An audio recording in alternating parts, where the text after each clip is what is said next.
Bismillahirrahmanirrahim. Dear students, Assalamu alaikum. I am Dr. Kaser Mahmood, resource person, Allama Iqbal Open University, and today we are going to discuss ancient cultures and civilization of India, course code 5672 MA History, and today we are going to discuss unit number 7. Unit number 7 is Achaemenid and Greeks. Dear students, इसमें हम Achaemenian and Greeks को detail से discuss करेंगे। सबसे पहले आप ये एक मैप देखें जिसमें पर्शियन एम्पायर बनी हुई है।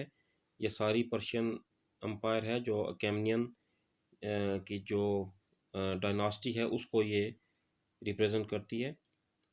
तो ये जो ईरान है इसमें ये भी शामिल था, इसके कुछ और भी इलाके थे जो आजकल ईरान के अंदर मौजूद नहीं हैं। तो ये सारे अकेमियन डायनास्टी को शो करते हैं। पर्शियन एम्पायर जो है ये आप कंटेम्प्रेरी ईरान को कह सकते हैं कि उस ज़माने में जो ईरान था, ये इलाका जो था ये इसमें शामिल था। और चार इसकी बड़ी डायनास्टीज़ हैं। पहली डायनास्टी अकेमनिड्स जो कि 558 to 330, Seleucids 323 to 283, Parthians 247 to 224 and Sassanids 224 to 651। ये पर्शियन एम्पायर के अंदर शामिल है। अब हम अकेमनिड एम्पायर जो है 558 टू 330 उसको डिस्कस करेंगे। इसमें अगर आप देखें तो migrations of Medes and Persians from Central Asia, ये सेंट्रल एशिया से जो लोग थे जो 1000 BC से कबल माइग्रेट करके यहाँ पर आए थे, और इसमें इंडो यूरोपियंस थे और capitalize on weakening Assyrian and Babylonian empire. इन्होंने ये किया कि असेरियन और बेबलोनियन जो एम्पायर थी उसको कमज़ोर करना शुरू हो गए, और फिर यहाँ से ये कैपिटलाइज हुए, यहाँ से इनकी जो एम्पायर है वो बढ़ना शुरू हुई। साइरस ये 558 टू 530 इसको फाउंडर ऑफ दिस डायनास्टी समझा जाता है, और इसको जो लक़ब दिया जाता है साइरस दी शेफर्ड, शेफर्ड इसको कहा जाता है। Peak under Darius, Darius 521 to 486 तक रहा, और इसके अंदर इस एम्पायर को पीक मिली, अरूज मिला। Rule Indus to the Aegean, India से लेकर एजियन तक जितनी भी ये सल्तनत है ये फैली हुई थी, और इसका जो कैपिटल था वो पेर्सिपोलिस था। ये सामने आप देखें साइरस द ग्रेट, ये इसका आपको मुजस्समा सा नज़र आ रहा है जो कि एक पत्थर के साथ बनाया गया है। ये इसका मज़ार है, tomb of the Cyrus the great. और ये सामने एक शबी जो आप देख रहे हैं, एक पोर्ट्रेट देख रहे हैं, ये ईरान के आर्टिस्ट ने बनाया है, और ये उसने जो जो इसका स्टाइल था, जो कि इसकी शक्ल सूरत जो मिलती है मुख्तलिफ इसके बारे में मालूमात, उसकी बुनियाद पर यह बनाया गया है। ये Cyrus cylinder sometime described as the first charter of the human rights, ये ह्यूमन राइट का चार्टर है, साइरस सिलेंडर्स को कहा जाता है। डारियस वन द ग्रेट, इसका भी एक पोर्ट्रेट आप देखें जो बना हुआ है, इसको हम आगे डिटेल से डिस्कस भी करेंगे। डारियस द ग्रेट 526 टू 485 तक रहा, और इसने जो पर्सिपोलिस जो इसका कैपिटल था वो इसने बनाया, तामीर किया। ये extended the Persian empire to the Indus river in northern India, यानी इसने नॉर्दर्न इंडिया तक इस एम्पायर को फैलाया, पर्शियन एम्पायर को। और इसने कैनाल भी इजिप्ट के अंदर एक बनाई, नहर भी बनाई। तो ये इसके बड़े बड़े काम थे। ये आप देखें पर्सिपोलिस जो इसने बनाया था शहर, ये ईरान में आज भी मौजूद है। ये आप देखें गेट ऑफ जर्सिस इसको कहते हैं, ये पर्सिपोलिस के अंदर है, जो कि इस शहर में दाखिले का रास्ता था। ये आप कुछ स्टोन देख रहे हैं जो कि यहाँ पर बने हुए हैं। ये मज़ीद आप पर्सिपोलिस को देखें, यहाँ पर जो तमीरात हैं देखें, उस ज़माने की जो टेक्नोलॉजी थी उसके हवाले से बहुत ही ये आप उम्दा किस्म की समझ सकते हैं इसको। और ये एंशिएंट पर्सिपोलिस था जो कि जिसके आसार सिर्फ आजकल मिल रहे हैं, ये यहाँ पर ये शहर आबाद था। ये मज़ीद आप देखें कि किस तरीके से दीवारों के अंदर उन्होंने तस्वीरें बनाई हुई हैं, और जो कि उस ज़माने की हिस्ट्री के बारे में काफ़ी इंफॉर्मेशन हमें प्रोवाइड करती हैं। और ये उस ज़माने के लोग हैं जिनको आप देख सकते हैं कि मुख्तलिफ अंदाज में दिखाया गया है। उनका लिबास कैसा था, उनका हेयर स्टाइल कैसा था, और ये पर्शियन आर्चर्स एंड सोल्जर्स, यानी इस तरह के वो उस वक़्त नज़र आते थे, जो तीरंदाज थे और जो स्पाई थे। और इसने ये किया था कि एक टैक्स कलेक्टिंग सिस्टम भी बनाया था उस ज़माने में, और divided the empire into districts called satrapies. Satrapies यानी डिस्ट्रिक्ट्स के अंदर उसने तमाम एम्पायर को तकसीम किया था ताकि इसकी एडमिनिस्ट्रेशन आसान हो जाए। Build the great royal road system, इसने एक बहुत बड़ी सड़क भी बनाई थी ताकि कम्युनिकेशन आसान हो और ट्रांसपोर्टेशन एक जगह से दूसरी जगह आसान हो। Establish a complex postal system, और सड़क की वजह से जो डाक का निज़ाम है वो भी इसने बहुत बेहतरीन बनाया था, और जो कि घोड़ों पर मुश्तमिल था। Created a network of spice, और इसने कुछ जासूस भी थे, उनका भी उसने एक नेटवर्क बनाया था जो इसको उस सल्तनत के अंदर होने वाली तमाम हवाले से उनको खबर रखते देते थे।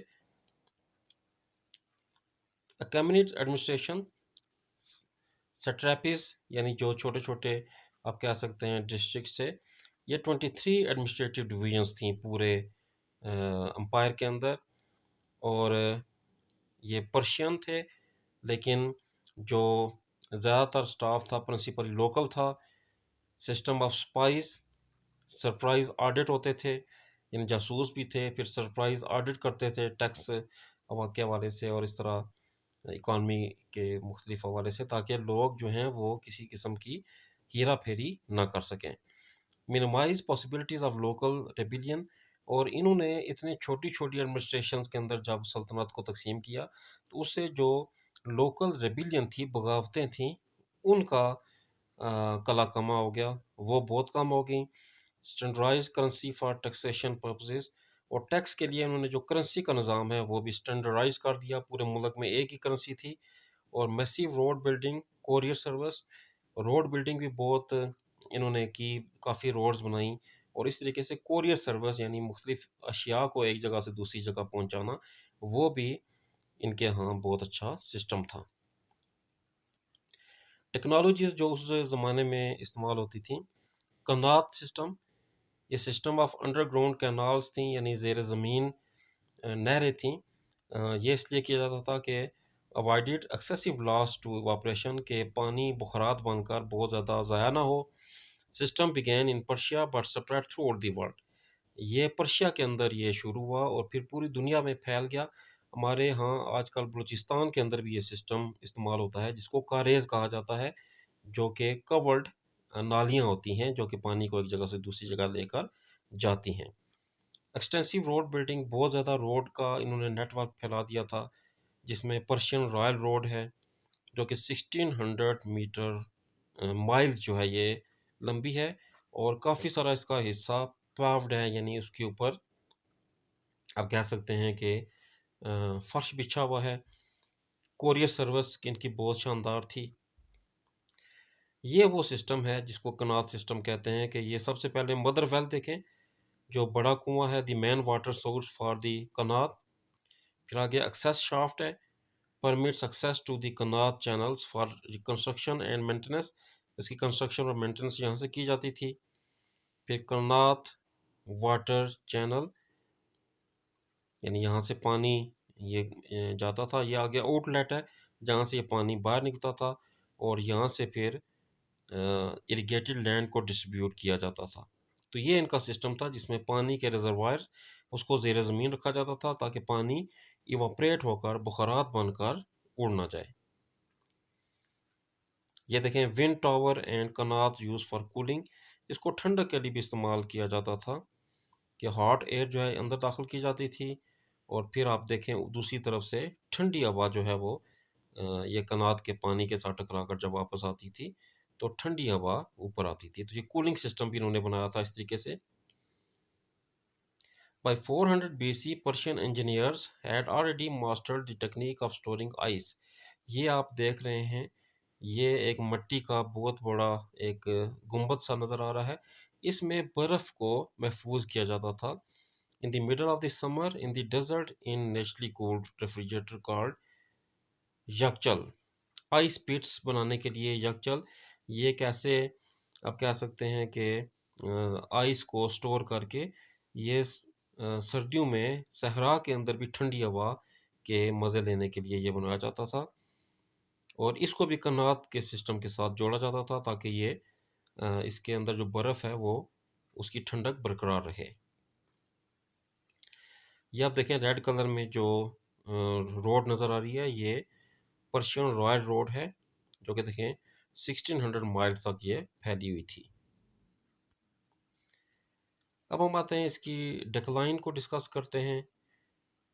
इसमें डिक्लाइन के जो मेन रीजंस थी वो policy of toleration under Cyrus Darius, यानी इन्होंने टॉलरेशन यानी दूसरे मज़हब को और दूसरे जो कम्युनिटीज़ के लोग थे उनको टॉलरेट करते थे जो कि इनकी डिक्लाइन का सबब बना। Rebuilding of temple in Jerusalem, और जेरूशलम के अंदर जो इन्होंने टेम्पल रीबिल्ड किया वो भी इसकी एक रीज़न थी क्योंकि उससे भी ये काफ़ी वीक हो गए। Xerxes 486 to 465 attempts to impose Persian stamp on satrapies। इन्होंने पर्शियन स्टैम्प्स जब सट्रैपीज जितने भी ये डिवीजन थी उस पर लगाने की कोशिश की जर्सिस ने, तो उन्होंने फिर ये इसको आप कह सकते हैं कि मुखालफत की। इंक्रीजिंग पब्लिक डिसकंटेंट, फिर लोग कुछ नाअहल रूलर्स ऐसे थे जिनकी वजह से लोगों में डिसकंटेंटमेंट यानी वो हुकूमत से मुतमिन नहीं थे। Revolts began with Ionian Greek leading to the Persian wars, फिर ऑनियन ग्रीक्स जब यहाँ पर आए तो पर्शियन वार शुरू हो गई और इस तरह से यहाँ पर बगावतें भी शुरू हो गई। ये जर्सेस वन आप देखें जो बादशाह था जिसके दौर में इनका डिक्लाइन स्टार्ट हो गया था। अब हम कुछ पर्शियन वार्स को डिस्कस करते हैं जो 500 टू 479 BCE यानी 21 साल तक ये जारी रहीं। ये रेबिलियस ग्रीक्स इन अयोना, यानी अयोना के इलाके में जो ग्रीक्स थे उन्होंने बगावतें शुरू की।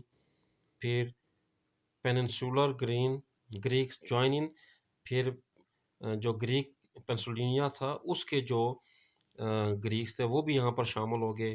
पर्शियन डिफीटेड एट मैराथन 490, उसमें पर्शियन को शिकस्त हुई। रिट्रीटेड, ये भाग गए। Ending the first phase of the Persian war, इस तरीके से पहली जो पर्शियन वार थी वो ख़त्म होगी। ये जो मैराथन रेस आप देखते हैं जो आजकल शुरू है वो इसी मैराथन से उसका नाम अखज़ किया गया है। Upon the death of Darius, his son Xerxes I assembled one of the largest militaries ever to invade Greece again in 480। Xerxes ने 480 में एक बहुत बड़ी आर्मी बनाई ताकि वो ग्रीस पर हमला करे। इन 479 BCE at the battle of Platae, Persians were defeated for the final time in Greece। यूनान में फिर 479 में फिर एक दफ़ा पर्शियंस को शिकस्त हो गई। Further Greek revolt took place of the next 25 years, अगले 25 साल तक फिर यूनान की जो बगावतें थी वो जारी रहीं और इस तरीके से ये इनकी जो सल्तनत है ये मज़ीद कमज़ोर होती गई। ये अगर आप देखें तो ग्रीक वर्ल्ड आपको नज़र आ रहा है ड्यूरिंग द पर्शियन वार्स, ये पर्शियन अम्पायर है और ग्रीक्स जो है इसके मुकाबले में इतने ज़्यादा नहीं थे लेकिन फिर आहिस्ता आहिस्ता इन्होंने ग्रीक्स ने इन पर कब्ज़ा करना शुरू किया। Seleucid empire, Alexander the Great conquers the Achaemenid Empire 334 to 331 at the Battle of गोजमाला। गोजमाला की जो बैटल थी उसमें सेल्यूसिड अंपायर जो है वो आप कह सकते हैं कि उसको अलेक्जेंडर द ग्रेट ने कंकर किया। Alexander burns Persepolis to the ground, उसने फिर पर्सिपोलिस को जला दिया। और Alexander the great die suddenly, उसको फिर अचानक मौत वाक़ हो गई और वो मर गया। General divide empire, best parts goes to Seleucus. और ये जो सल्तनत है ये हिस्सों में तकसीम हो गई, इसके जो जनरल से ये तकसीम हो गए, उन्होंने एम्पायर भी तकसीम कर दी। और जो बेस्ट पार्ट है वो सल्यूकस को गया, जो कि 305 से 281 तक रहा। और फिर इंडिया में जो रेबिलियंस थी और पार्थियंस, उनके इन्वेजन फिर इस सल्तनत पर हुए। ये आप देखें अकैमनिड्स और सेल्यूसिड एम्पायर, ये देखें इनमें कि कितनी सेल्यूसिड एम्पायर थी। और जो कि उस दौर में सबसे, आप कह सकते हैं, बेस्ट पार्ट समझा जाता था पर्शियन एम्पायर का। पार्थियन एम्पायर सेमी नोमैडिक थी, यानी ये खाना बदोश किस्म के लोग थे, लेकिन सेमी खाना बदोश थे। ये सल्यूकस आउट ऑफ ईरान, इन्होंने सल्यूकस को ईरान से निकाल दिया। फेडरेटेड गवर्नमेंटल स्ट्रक्चर, गवर्नमेंट का इन्होंने फेडरल सिस्टम बनाया जिसमें एक मरकज़ी हुकूमत थी जो तमाम डिस्ट्रिक्ट्स को कंट्रोल करती थी। स्पेशली स्ट्रॉन्ग कैवलरी, इनकी जो बड़ी फौज थी, पैदल फौज, वो बहुत मजबूत थी। अल्फल्फा fed horses grew larger than steppe ponies and enabled heavy armour. फिर इनके जो हॉर्सेस थे वो बहुत आप कह सकते हैं कि ज़्यादा थे, और फिर जो खच्चर थे ये भी इनके बहुत ज़्यादा थे, जिससे इनके जो आर्मर था, जो उस वक़्त आप कह सकते हैं कि असले की जो फ़ौज थी, जो मुसल्लह फ़ौज थी, वो भी बहुत ज़्यादा थी। Weekend by on going wars with Romans, फिर रोमन्स के साथ जब इनकी लड़ाइयाँ हुई तो वहाँ से ये सल्तनत कमज़ोर होना शुरू हो गई। Fell to internal rebellion of feuding satraps, और जो फ्यूडल सिस्टम था, इनके कुछ ऐसे अजला थे, डिस्ट्रिक्ट थे जिसमें फ्यूडल सिस्टम मौजूद था, उन्होंने बगावत की और इस तरीके से ये एम्पायर भी आप कह सकते हैं कि ख़त्म हो गई। Sassanid Empire 224 to 651 claimed descent from Achaemenids। ये ख्याल किया जाता है कि ये Achaemenids जो पहले एम्पायर थी बेसिक, उसी के डिसेंट थी, उसी से ये निकले हुए थे, इसी से अखज़ की गई थी empire. Continual conflicts with Rome, byzantium in the west, Kush in the east, यानी हर तरफ इन्होंने रोम के साथ लड़ाई की, बेजेंटाइन के साथ लड़ाई की, कुश के साथ लड़ाई की, और इस तरीके से ये कमज़ोर होती गई। ओवरवेल्म्ड बाय अरब कंक्वेस्ट इन 651, और जब अरब ने यहाँ पर कब्ज़ा शुरू किया तो 651 में, तो उसमें ये काफ़ी नुकसान इसको पहुँचा। Persian administration and culture absorbed into local Islamic culture, और जो पर्शियन एडमिनिस्ट्रेशन थी और जो कल्चर था, वो इस्लामी कल्चर, जब इस्लाम ने यहाँ पर कब्ज़ा कर लिया तो उसमें जम होता गया। ये पार्थियन एंड ससनिड एम्पायर आप देखें 247 टू 651 BCE तक, ये आपको नज़र आ रहा है। बेबीलोनिया के साथ पर्शियन एम्पायर है, ये देखें। पार्थिया भी आपको नज़र आ रहा है कि कितनी फैली हुई थी। पार्थियन जो सोसाइटी थी, अर्ली स्टेप ट्रेडिशंस, उसमें वॉरियर्स थे, प्रायर्स थे, पीजेंट थे, किसान, जंगजू किस्म के लोग थे, पादरी थे, family clan kinship very important. और जो फैमिली क्लान सिस्टम था, जिसको किनशिप सिस्टम कहते हैं, कि कोई भी चीज़ है वो नस्ल दर नस्ल ट्रांसफ़र होती थी। Creation of bureaucrat class with empire, इन्होंने ब्यूरोक्रेट क्लास बनाई थी जो कि हुकूमत करने में मदद देती थी किंग्स को। इसमें टैक्स कलेक्टर्स थे जो टैक्स इकट्ठा करते थे, रिकॉर्ड कीपर्स थे जो रिकॉर्ड रखते थे, ट्रांसलेटर्स थे जो दूसरी ज़बानों को ट्रांसलेट करते थे। फिर इनकी एक स्लेव क्लास थी जो कि गुलामों पर मुश्तमिल थी, largest slave class of any society at that point in history. और इनकी जो स्लेव क्लास है ये बहुत बड़ी थी हिस्ट्री में, अगर आप देखें तो सबसे बड़ी स्लेव क्लास इनकी थी। Prisoners of war conquered population, इसमें जो जंगी कैदी थे वो भी थे जो जंग में कैद हुए थे या जिन पर कब्ज़ा किया गया था, तो वो अवाम भी इसमें शामिल थे। डेटर्स थे, यानी ऐसे लोग जिन्होंने कर्जा लिया हुआ था वो वापस नहीं कर रहे थे, वो भी इसमें शामिल थे। Children spouses also sold into slavery, और बच्चे और जो इनकी औरतें हैं उनको भी, जो गुलाम औरतें गुलाम बच्चे थे उनको भी बेचा जाता था। प्रिंसिपली डोमेस्टिक सर्विट्यूड, और ये जो मैन जो इनकी आप कह सकते हैं कि सोशल फॉर्म थी वो डोमेस्टिक थी, ये घर में रखे जाते थे। सम एग्रीकल्चर लेबर, कुछ एग्रीकल्चर भी थे, पब्लिक वर्क्स भी कुछ करते थे, और कुछ जिस तरह आप कह सकते खेतों में काम करने वाले भी थे। पर्शियन इकानमी की अगर हम बात करें तो सेवरल एरियाज एक्सेप्शनली फर्टाइल, कि काफ़ी सारी लैंड इनकी ऐसी थी जो कि फर्टाइल थी।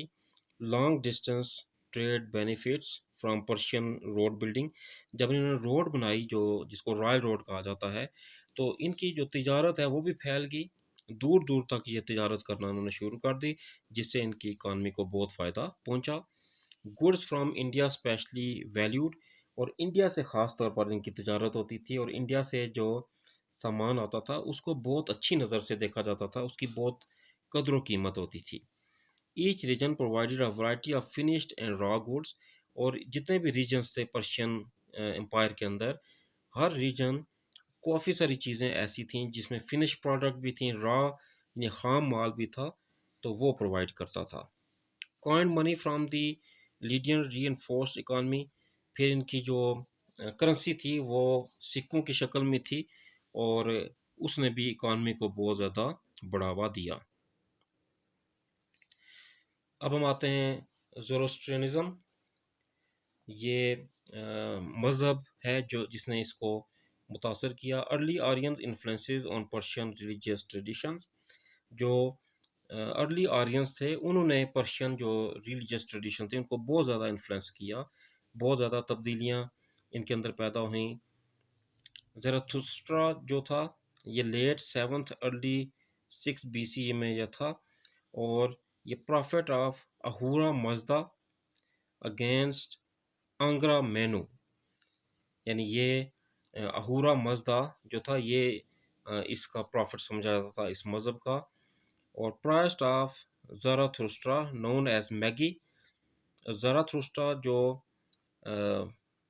जो था इनका बहुत बड़ा स्पिरिचुअल लीडर था, तो इनके जो पादरी थे उनको मैगी कहा जाता था।